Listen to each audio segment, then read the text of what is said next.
soal kenapa saya pilih Pak Anies bukan pilih Ganjar atau pilih Puan, itu soal kita ganti namanya Jokowi Mahfud. Alhamdulillah jadi.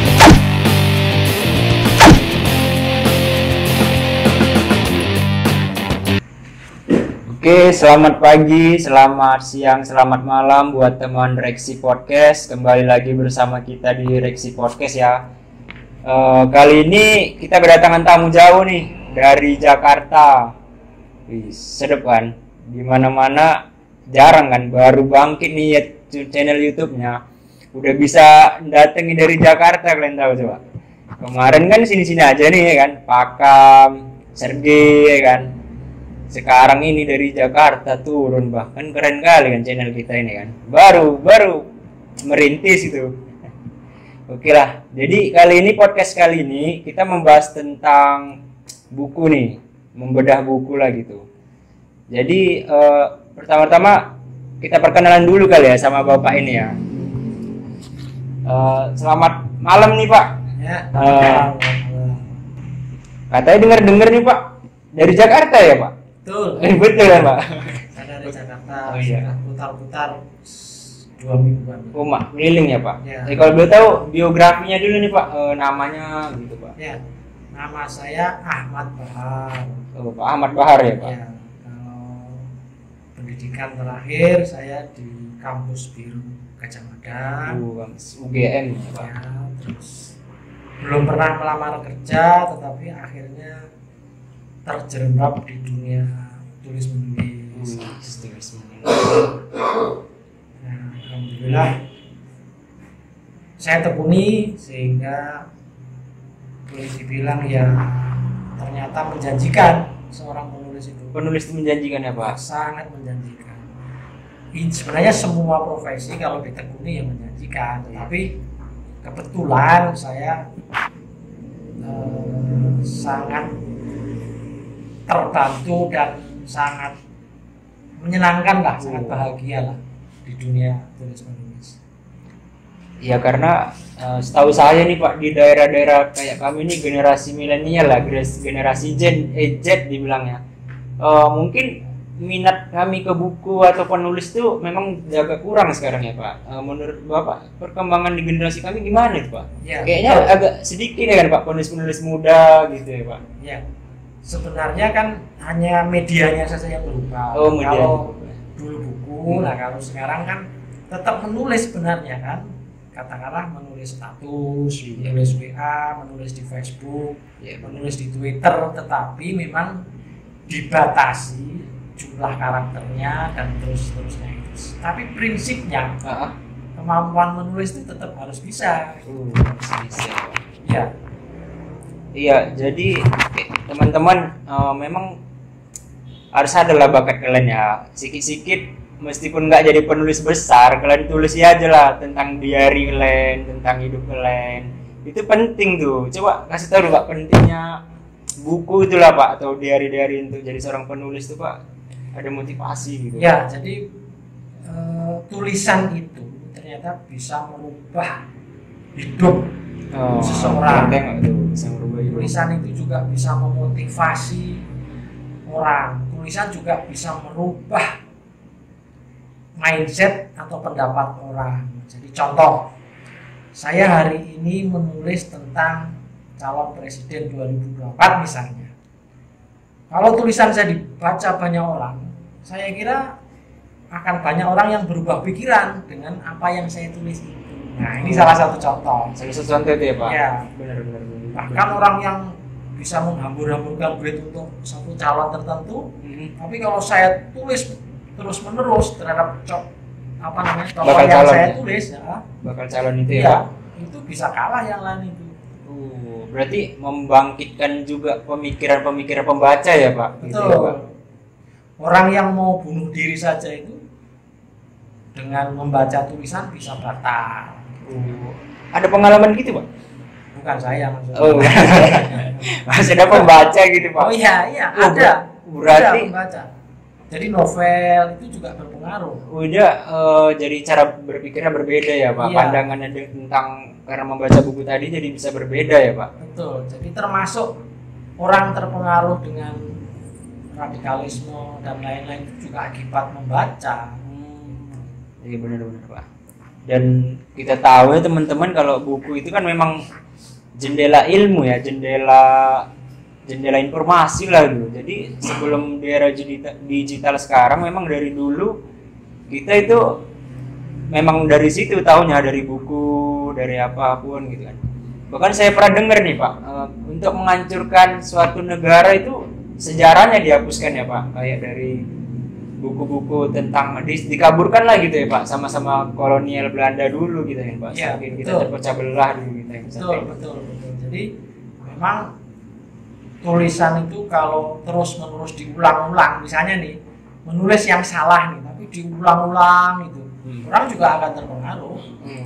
Iya sih, benar sih Pak.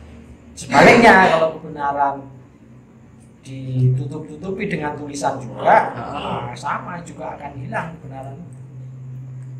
Jadi sebelum kita jauh nih Pak membedah buku, Bapak sebenarnya ada genre-genrenya nggak Pak di buku? Bapak ini lebih kemana genrenya? Saya lebih ke namanya entrepreneurship writing, menulis berwawasan ke depan. Jadi saya itu sangat suka misalnya menulis calon presiden. Oh lebih ke situ ya Pak? Calon gubernur, calon bupati misalnya. Kalau calon presiden itu sudah 4 buku yang saya tulis, alhamdulillah. Istilahnya kalau dalam bahasa sekarang ada istilah meramal atau memprediksi. Kira-kira berarti 4 buku itu hampir semua jadi Pak? Alhamdulillah jadi semua. Tapi mohon maaf saya bukan dukun ya. Jadi saya betul-betul observasi gitu ya Pak. Observasi, melakukan penelitian ya Pak. Memang ya kan harus observasi penelitian tentang calon-calon tadi kan, biografinya, dari perjalanan hidupnya. Itu bisa memprediksi dia gitu ya Pak. Ya, jadi pernah saya pada tahun 99 menulis tentang biografi politik Kiai politik Abdurrahman Wahid. Gus Dur yang kita tahu ya. Salah satu bab saya membahas pada saatnya orang ini jadi presiden. Alhamdulillah benar. Pada tahun yang lain jauh sebelum Pilpres gitu ya, saya menulis biografi politik Megawati Soekarno Putri. Sama, kira-kira saya sebutkan dalam salah satu bab orang ini pada saatnya bisa menjadi presiden, dan alhamdulillah jadi. Yang terakhir kemarin, bukan terakhir, 2014 saya menulis 9 alasan memilih Joko. Di dalam tulisan Joko itu kan ada O-nya 2. O yang pertama itu Jokowi, O yang kedua itu JK. Itu tahun 2013 buku itu sudah dicetak, sudah selesai. Padahal Pilpres baru 2014. Itu kan belum tahu siapa calonnya ya Pak? Belum. Udah langsung alhamdulillah observasi ya. Jadi begitu. 2019 sama Jokowi, tapi sebenarnya belakangnya Tito. Sebenarnya Tito ya Pak. Awalnya ya Pak. Tapi karena karena Pak Tito nggak berkenan, akhirnya buku nggak bisa beredar. Kita ganti namanya Jokowi Ma'ruf Amin. Alhamdulillah jadi ya Pak. Berarti kalau kalian pernah nonton film tentang aku lupa aku namanya. Pokoknya apa yang ditulis tuh terafirmasi jadi gitu. Ini kira-kira Bapak ini kayak penulis skenario Indonesia kayak ini Bapak ini. Nah, kalau yang hari-hari ini kebetulan alhamdulillah saya sudah menulis buku prediksi 2024 siapa presidennya. Oh iya Pak, ini kita masuk ke sesi ini boleh kali ya Pak? Iya. Bedah buku tentang kira-kira tentang apa nih kita bedah ini Pak? Kebetulan judulnya wawancara imajiner dengan presiden 2024. Oke, mantap. Ada judulnya Lek. Oke Pak, lanjut Pak. Jadi kebetulan tokoh yang kita tulis di situ Anies Baswedan. Oh, Anies Baswedan. Oh. Ya, kenapa Anies Baswedan? Ini harus kita sepakati dulu. Ya, ini namanya kan kita wawancara imajiner, seolah-olah saat saya wawancara itu Pak Anies sudah menjadi presiden. Jadi di situ saya tanya bagaimana kesan Bapak setelah dilantik jadi presiden. Bagaimana kelanjutan soal IKN, bagaimana di situ di buku itu ada semua. Oh, di buku itu. Berarti ini bukunya udah dicetak nih Pak? Iya sudah. Sudah. Kira-kira kalau penontonnya nih mau baca itu di mana itu Pak? Itu kebetulan ini cara jualnya sementara ini online. Saya kira Oh, boleh dipesan di sini juga lah, saya kira itu boleh. Oh, di ruang gerasi nih ya Pak? Ya, kebetulan ini kota, boleh saya bilang ini kota pertama untuk saya sebut launching buku di Kabupaten Deli Serdang. Iya Pak. Saya nggak tahu nih di Deli Serdang ini penggemar Anies apa ada nggak, saya nggak tahu ya. Malah mungkin setahu kami gini pun belum tahu nih Pak calon-calon kuat siapa, kan lagi goyang-goyang gitu Pak. Memang sih dengar-dengar Anies gitu ya kan Pak. Tapi di kenapa bukan Puan kalau Mas Hendra? Enggak Pak. Kan Mas Puan ganteng gitu kan. Tapi Bapak lebih condong ke Anies ya Pak. Jadi ini kan ini kan kalaupun ada misalnya 3 pilihan antara Ibu Puan Maharani, ada Pak Ganjar Pranowo, ada Pak Bowo ya, Prabowo. Ya saya kebetulan berikhtiar dari pengalaman menulis yang 4 buku, alhamdulillah benar. Ini seandainya benar lagi, ya mohon maaf sekali lagi saya tidak mau disebut dukun, saya hanya penulis buku biasa saja. Benar-benar itu Pak. Berarti Bapak udah observasi jauh nih berarti teman-teman.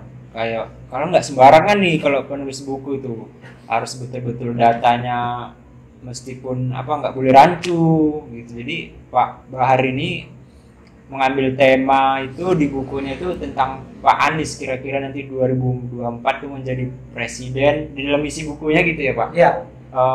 Berarti apa kerja apa nanti di awal pertama? Betul. Jadi ya, kalau presiden-presiden sebelumnya kan ada 100 hari pertama, ya, kan gitu. 100 hari pertama. Nah, kalau Pak Anies nggak begitu. Jadi nggak ada 100 hari pertama. Jadi Pak, semua hari pertama. Jadi Pak Anies ini kan orangnya kan ya tipologi orang bekerja gitu. Bukan berarti saya membagus-baguskan, tapi saya memang kondisi Pak Anies memang orangnya bagus. Ya bener, kalau kita lihat keluarga Baswedan kan sangat berjasa ya Pak sama sejarah Indonesia ini. Kalau kalian tahu keluarga Baswedan ya, dan dia memang orangnya santai gitu. Bahkan tersandung kayak mana cara menjatuhkan dia kemarin aja, dia cuma bawa map 1 teman-teman. Berani dia dengan senyumannya masuk ke ruang KPK aja maksudnya Pak. Karena dia tahu kan kalau dia merasa jujur nggak ada salah ya berani aja gitu ya Pak. Betul. Jadi kalau Pak Anies itu saya melihatnya itu orang yang orang yang beruntung. Ibaratnya begini, tidak pernah punya modal, tidak pernah punya ambisi, tapi oranglah yang mendorong ya Pak. Jadi bahkan kan tidak punya partai juga, tapi rasa-rasanya banyak partai yang berebut terhadap Pak Anies. Ya itu saya kan memang manusia itu ada yang tipologi, kalau bahasa Jawanya itu bejo. Jadi orang yang nggak berjuang, tahu-tahu dapet. Kayak jadi gubernur DKI kan dia nggak berjuang, hanya karena Pak Ahok sial, yang jadi. Kayak memang udah bahasa Jawa Pak, ada Wahyu ke Prabon bilang ya. Istilahnya ya, kalau Wahyu ke Prabon kan Pak Harto ya, kalau Pak Anies bukan lah. Ya beruntung aja itu. Beruntung aja, bejo ya. Bejo itu tadi. Iya sih benar Pak. Berarti kalau Bapak udah observasi tentang politik presiden nanti nih Pak, berarti kira-kira calon kuat itu udah tahu lah Pak siapa yang kira-kira naik. Ini kan masih rancu nih di sekitar warga atau rakyat kita lah ini Pak. Ya kalau yang paling kenceng hari ini kan Ganjar Pranowo, Benar. kemudian Anies Baswedan, kemudian Prabowo. Jadi atau kalau Nasdem kan ada tambahan Andika gitu ya. Tapi Anies ini nggak pernah ngapa-ngapain, tahu-tahu itu aja surveinya itu naik terus. Berarti selama Bapak observasi nih bukan Pak Aniesnya sendiri ya mau mencari-cari kapal istilahnya di partai ya Pak, tapi orang malah banyak mau merekrut gitu ya Pak, mau melek dia gitu ya Pak. Iya, iya. Nah, kalau Pak Anies ini menurut saya ini kan ya negara kita ini kan kebanyakan beragama Islam. Benar. Anies adalah sosok tokoh yang modernis, Islam modernis, tidak terlalu ke kanan, tidak terlalu ke kiri, beliau ada di tengah-tengah. Jadi tidak terlalu liberal, tidak terlalu eksklusif, beliau di tengah-tengah. Jadi ada ciri di Indonesia ini, presiden yang jadi adalah presiden yang selalu atau pemimpin yang di tengah. Elastis lah gitu deh Pak. Tidak terlalu condong sana sini gitu ya. Katakanlah begini, mohon maaf nih. Misalnya nggak ekstrim, korupsi dihabisin, nah bolehlah korupsi dikit-dikit. Jangan Pak Harto itu. Kita tahu zaman Pak Harto, kata Mahfud MD kemarin tuh Pak, dia malah memang kasus korupsi itu nggak terdengar kayak sekarang ini Pak, karena memang udah dipotong atas duluan ya kan, disamaratakan sama Pak Harto ya kan. Jadi dia cukup korupsi ya udah dia aja yang ke bawah nggak ikut, malah sekarang malah lebih parah, udah nggak terpotong itu lagi keluarga cendana, malah yang sekarang mau dari gubernur bupati malah ke bawah juga jadi korupsi ya kan Pak. Betul. Namanya korupsi berjamaah. Jadi kalau menurut pandangan Bapak lah, observasi ini kira-kira lah Pak Anies Baswedan menangnya nanti, dia membawakan genre yang elastis tadi itu Pak, diterima masyarakat nggak gitu Pak?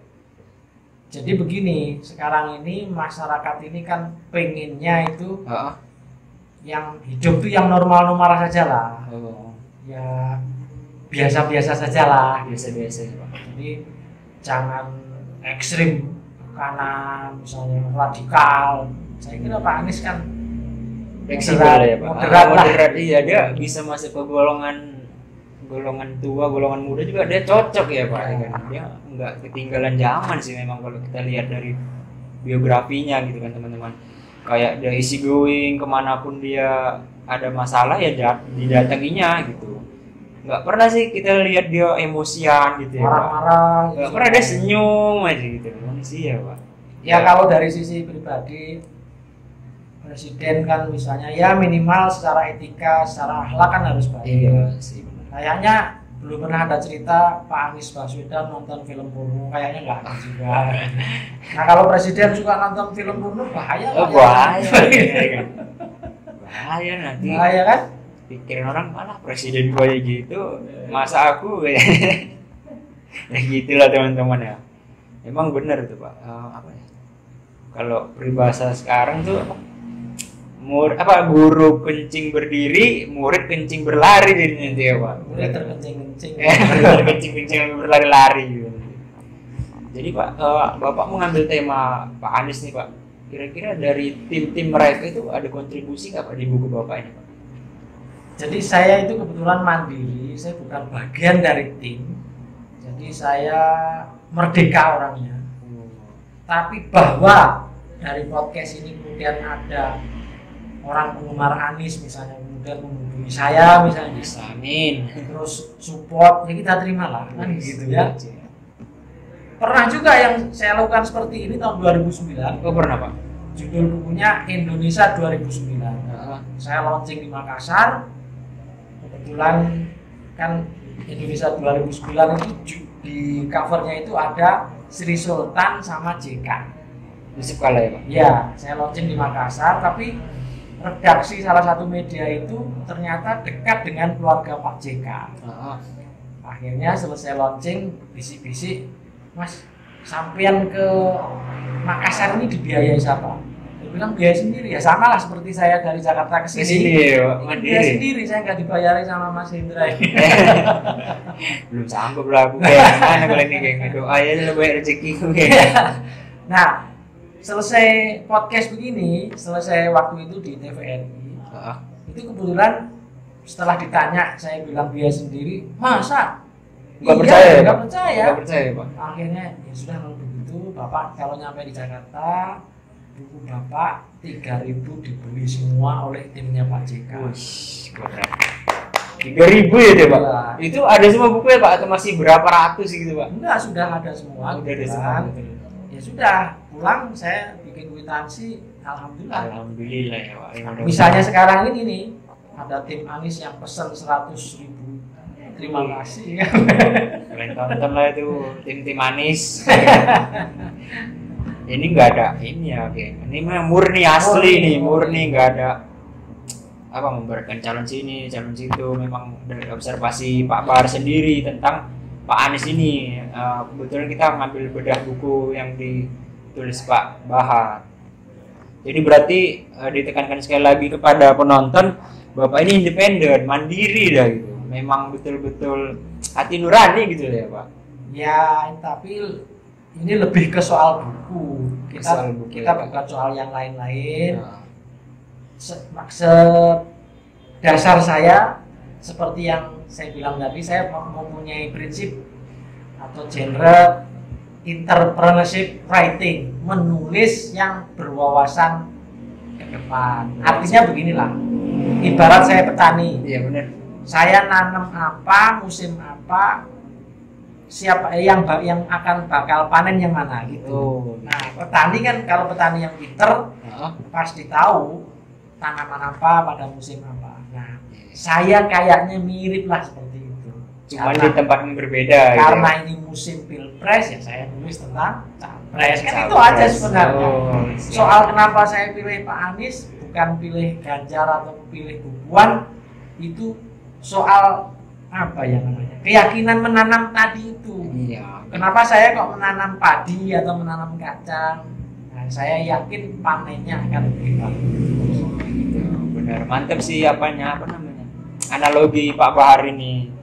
Jadi memang betul-betul kalau di petani itu tahu tuh kira-kira bulan ini musimnya apa, nanam apa.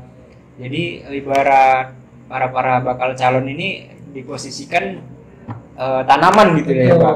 Kira-kira nanti dia kalau yang tumbuh nih kayak mana nih ke depannya nih gitu. Jadi teman-teman memang asli bukan dari tim Pak Anies sendiri, bukan membelokkan yang pasang-pasangan lain, cuman memang dilihat lah gitu kinerjanya ya kan, Pak. Semua itu dilihat ya, Pak. Semua saya kira bagus lah. Kenapa bagus? Ya karena kan semua makhluk Tuhan. Tuhan masa bikin yang jelek kan enggak lah.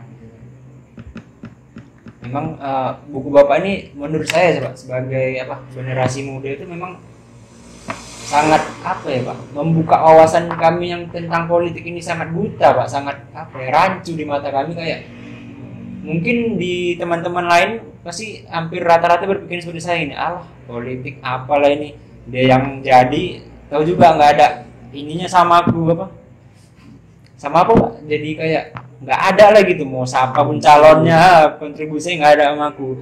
Tapi Bapak ini membangkitkan generasi kami juga untuk ya Pak, berpikir. Ya saya kira beginilah, jangan pernah berpikir bahwa pemimpin itu tidak penting. Pemimpin itu sangat penting. Dengan tanda tangan misalnya anggaran, ini sekian untuk rakyat, nah itu akan merubah nasib rakyat gitu.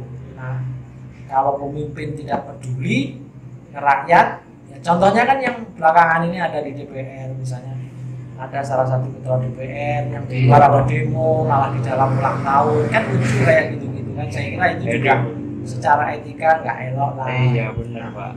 Ya namanya, kita ini kan kalau saya orang Jawa ya, ada namanya rasa, ikut prihatin, ikut empati, simpati terhadap kondisi rakyat yang habis COVID, ekonomi susah, BBM naik. Nah, rakyat demo kok tidak diajak ngobrol. Malah ibaratnya di sana lagi ribut-ribut porak-pari, malah yang di dalam kok memikirkan diri sendiri gitu, memikirkan kepentingannya sendiri. Kasihan yang lainnya nangis-nangis di depan gitu kok, di dalam ketawa-ketawa gitu kan. Memang kalau di ya orang Jawa itu kan rasa tadi kan Pak. Aturan kan kita kalau kita senang ya harus ikut senang gitu, orang susah ya harus susah, jangan terbalik. Mana ini dibalik ya kan Pak. Benar.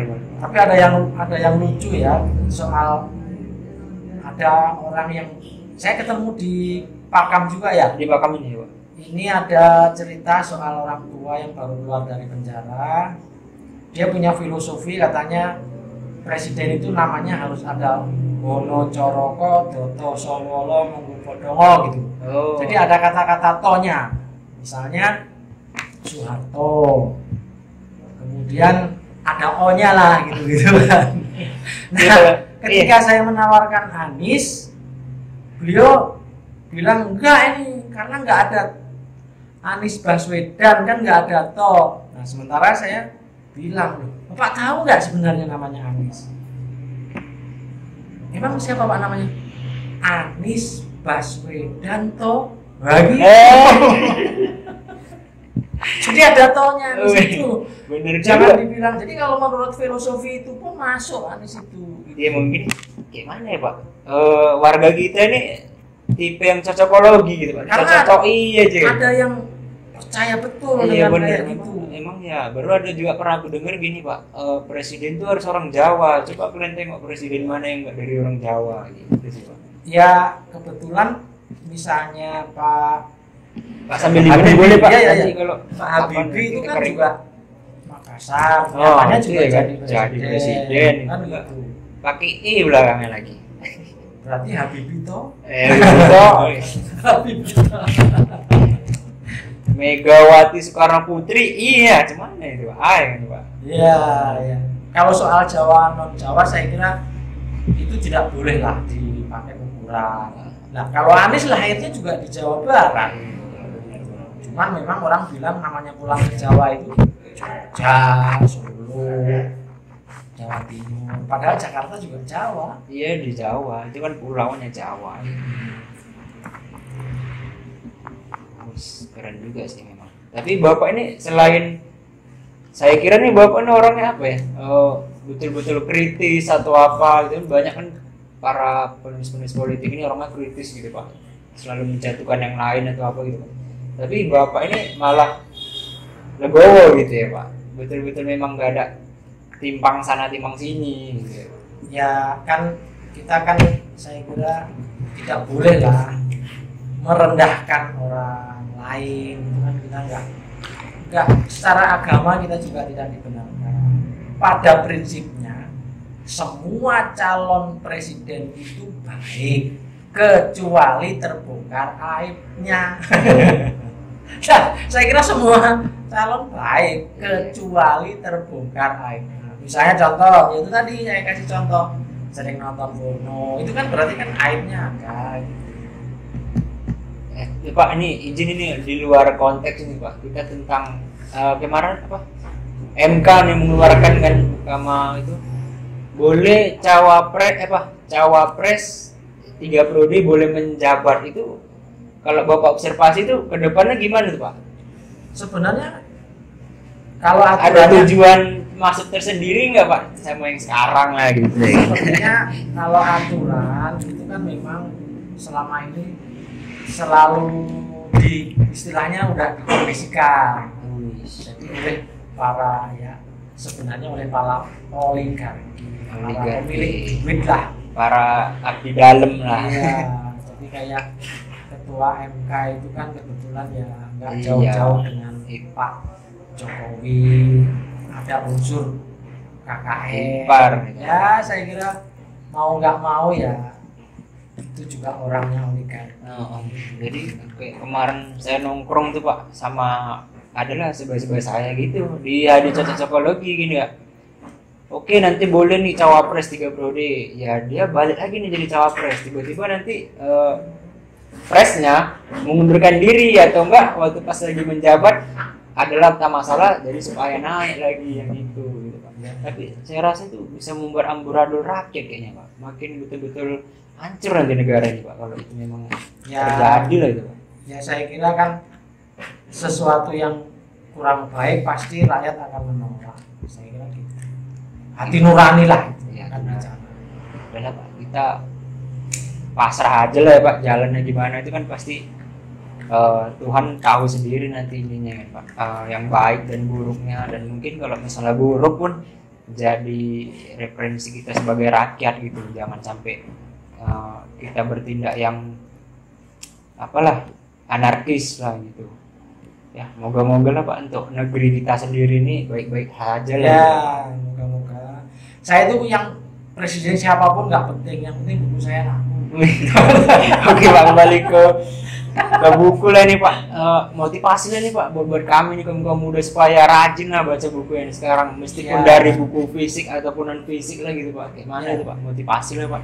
Ya sekali lagi saya menjadi penulis, alhamdulillah buku-buku saya itu ada yang satu buku bisa laku 100 juta. Satu buku. Caranya bagaimana? Dilelang. Jadi 10 buku itu saya bisa dapat duit 315 juta. Karena ada yang harga 65 juta, 100 juta. Oh, buku Bapak? Ya. Oh ya, kemarin gitu Pak. Iya, jadi ada salah satu buku kita ini kalau di total satu judul itu saya bisa dapat uang kurang lebih 900 juta. Keren juga Pak Bahar. Memang tampilannya kayak gini ya kan, kalau nggak tahu kantongnya ya kan, atau enggak apa namanya di ATM itu dikitnya 00. Nolnya banyak. Ini Pak motivasi loh Pak buat kami tuh sebagai supaya jadi rajin lah membaca gitu. Ya saya kira kalau pengen jadi penulis ya sebenarnya nggak terlalu sulit. Syaratnya ya setiap kumpulan WA, kumpulan status itu juga bisa jadi buku lah, saya kira gitu. Gitu. Jadi teman-teman itu saran dari Pak Bahar. Meskipun kalian karyanya jangan jauh-jauh pikiran dulu dibaca orang ya, setidaknya nulis tentang diri kalian sendiri lah, apa yang dilakui hari ini atau enggak sejarah-sejarah kalian, keluarga kalian, jadi nggak lupa ya untuk diri kalian sendiri aja lah, jangan ke orang lain lah dulu ya. Syukur-syukur kalau memang ada bakat kalian ke penulis gitu kan, sekarang kan udah banyak tuh di online kayak Wattpad atau apalah gitu tentang blog-blog, boleh kalian catat. Ini ada judul buku menarik untuk Deli Serdang. Oh, ada Bapak buat? Bukan, kalau saya membimbing adik-adik ada yang mau, teman-teman ada yang mau, ini saya pastikan laku keras. Apa itu Pak? Rapot merah Bupati Deli Serdang. Wah, jangan dong Pak. Bahaya Pak, kami masih Deli Serdang nih Pak, nanti kayak stand up komedi kami pula Pak, pinggir kali, betul-betul ke pinggir kali kami dicampakkan ini Pak. Ya mungkin next lah gitu ya kan. Kita bahas itu lah mungkin kalau Bapak ada kesempatan mau buat buku ini boleh juga Pak. Kita bedah lagi nanti Pak. Pak terima kasih nih Pak udah datang jauh-jauh dari Jakarta kan, berarti ini kan ada jalannya juga kan Pak. Mungkin di video ini nanti ada salah satu pembaca yang orang-orang atas lagi Pak, jadi motivasi itu tertarik dengan Bapak, nanti kita buat kontak personnya di sini ya Pak. Bisa hubungi Pak Bahar atau tim-tim yang lain nanti misalnya pesan-pesan bukunya atau enggak ngasih motivasi bisa boleh Pak. Politik nanti boleh kalian tonton ya bapak-bapak atau ibu-ibu yang di atas sana lah, di atas bawah-bawah langit lah. Pak terima kasih sekali lagi nih Pak udah datang di podcast kecil-kecilan kami nih Pak, di gubuk kecil kami. Kira-kira motivasi kami ke depan ini ada nggak Pak saran dari Bapak untuk ruang kreasi ini Pak? Saya kira ini podcastnya sudah keren. Tinggal ngundang misalnya bintang tamu Ayu Ting Ting.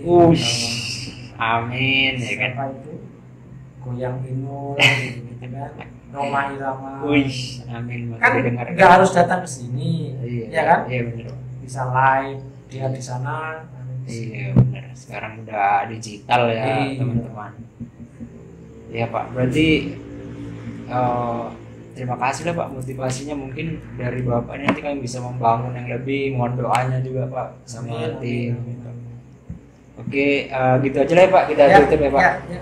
Oke teman-teman Reksi, ya begitulah tadi cerita tentang kita bedah buku Pak Bahar tadi. Ya semoga kalian mendengarnya ini jadi motivasi bagi kalian bahwa memang kita ini harus rajin gitu membaca, apalagi tentang politik gitu.